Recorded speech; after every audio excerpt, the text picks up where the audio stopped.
So let's give it a go. So let's unwrap it.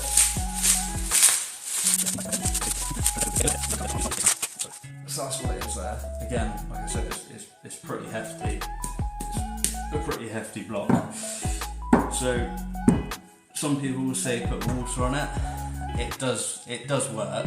However, I wouldn't recommend it because of the items which are inside. You know, there could be items from the Roman age in this. And the last thing you want to do is get water on it and ruin it. So I would recommend just chipping away at it with the tools. So let's give it a little go.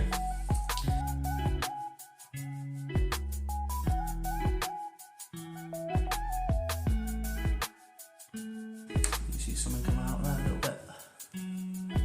Just there.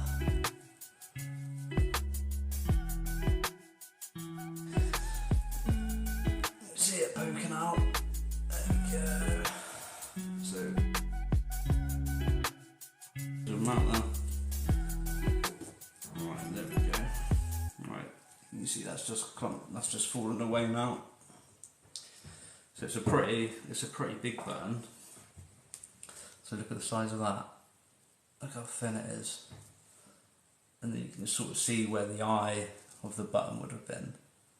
It's slightly raised. Don't know if you can quite see that. But it's a very chunky button, this one. I would recommend clean it with a toothbrush after, just with a little bit of water, and then just damp it dry. However, I like to use my thumb. So there you go. That's all the sounds of it now. My thumb's very dirty, but there you go. You can see it a lot better now. So that's a button. So that's 1800s, that one.